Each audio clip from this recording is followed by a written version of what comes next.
Pronti? 1, 2, 3. È buono il segnale con il tentativo di All About B, a cui si Numero oppone però 2, Dallas Brexit Par. squalificato. Brexit Par rientra ad All About B, che insiste però ancora al suo esterno.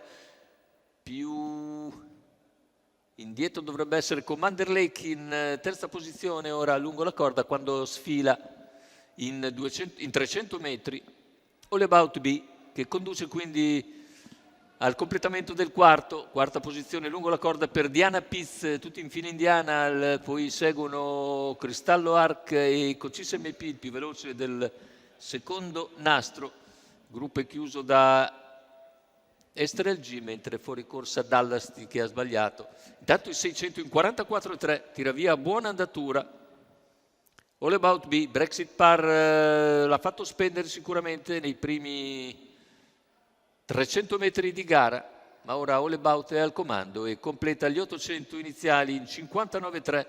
La terza posizione per Commander Lake, poi Diana Pizza, ancora Cristallo Arc, Cocis MP, via via tutti gli altri,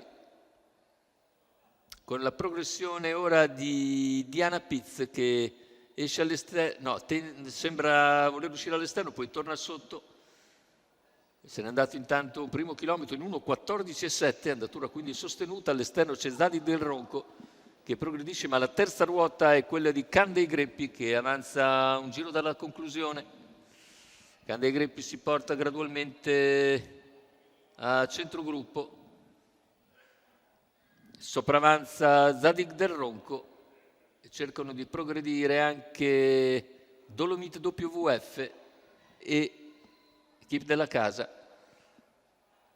Tanto sempre in vantaggio All About B quando siamo a 450 dall'arrivo. Prova a spostare anche Brexit Par lungo la corda Commander Lake, poi faticano a progredire invece i cavalli che rendevano metri. Tenta la fuga All About B ai 300 conclusivi. All About B in netta evidenza nei confronti di Commander Lake, poi lungo la corda Diana Piz, completamento della piegata, ingresso addirittura d'arrivo. All About B in vantaggio, ultimi 100 di gara, lo scatto al suo interno da parte di Commander Lake.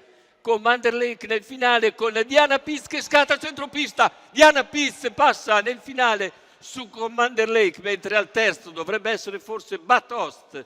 29,9 a chiudere dopo un 31 di penultimo quarto. E indovina tutto Maurizio Cheli, che con Diana Piz nel finale travolge tutti, anche Commander Lake che sembrava poter emergere, mentre per il terzo ci sarà foto probabilmente fra All About B e Bathurst, che finiscono praticamente sulla stessa linea. Il successo, questo è quello che importa, è per Diana Piz. Maurizio Cheli perfetto in sediolo, che vince per conto del Veneto. Andiamo a rivedere le battute finali. È bellissimo primo piano davvero per una cavalla che aveva corso bene anche di recente e che ha trovato oggi la corsa perfetta per emergere. Diana Piz dunque, Maurizio Cheli, Giorgio Gallo e Gianni Pizzolato alla proprietà. Ora andremo a sentire le parole dei protagonisti.